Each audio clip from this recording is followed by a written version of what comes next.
নমস্কার আপনাদের সকলকে। কালকে আমরা একটা ডিবেট শো দেখছিলাম। ডিবেট শোয়ে ওষুধ কোম্পানি নিয়ে যখন ডাক্তাররা আলোচনা করছে, তখন আমাদের রুলিং পার্টির একজন প্রবক্তা তিনি বলছেন যে কেন ওষুধের ওই ডুপ্লিকেট ধরা পড়বে না, বিজেপি সরকার 5,000 কোটি টাকা নিয়েছেন ওষুধ কোম্পানি থেকে চাঁদা।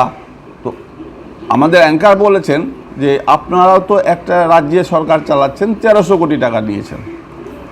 তখন তিনি কিছু বলছেন না, নিজের সরকার নিচ্ছে তো কিছু বলছেন না।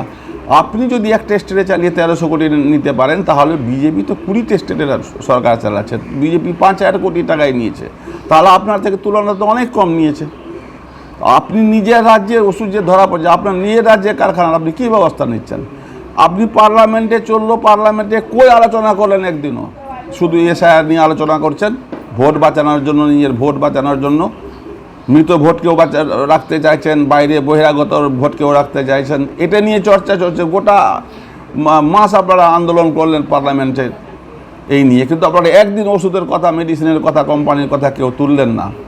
তো বিরোধী হয়ে আপনারা যদি না তোলেন, তাহলে সরকার পক্ষের কী প্রয়োজন আছে? যদি সরকারের, কেন্দ্র সরকারের ফোল্ড থাকতো, আপনারা চেপে ধরুন কেন্দ্র সরকারকে। আর যেটা কি, এতে কোনো ফোল্ডও নাই ভোটের ব্যাপারটাতে, যেটা নিয়ম আছে 13 বার হয়েছে, সেটা নিয়ে লাফালাফি করছেন খুব বেশি। কিন্তু মেডিসিন, জীবনদায়ী ওষুধ যেটা মানুষের, সেটা নিয়ে আর কোনো ব্যবস্থা নিচ্ছেন না। আর আবার অন্য পার্টির দোষ দেখছেন। তো আপনাকে তো আমাদের পশ্চিমবাংলার লোক ভোট দিয়ে আপনাদেরকে এনেছেন, তো আপনারা তো আমাদের পশ্চিমবাংলার লোককে কমপক্ষে দেখবেন। অন্য স্টেটে কে কী করছে সেখানকার সরকার বুঝবে।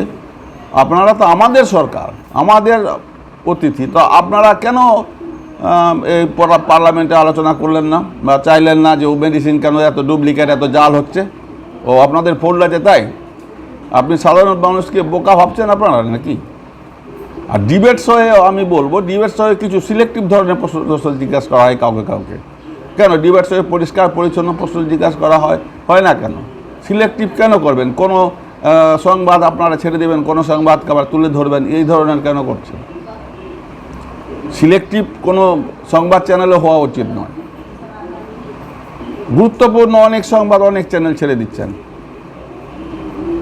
আমি কিছুদিন আগে দেখেছিলাম যে বাঁকুড়াতে একজন বৃদ্ধ লোক অনাহারে মৃত্যু হয়েছে, সেই সংবাদটা কোনো চ্যানেল তুলে ধরলেন না, শুধু ইউটিউবারদের মধ্যে চললো, কিন্তু কোনো আমাদের পশ্চিমবাংলার কোনো চ্যানেল তুলে ধরল না।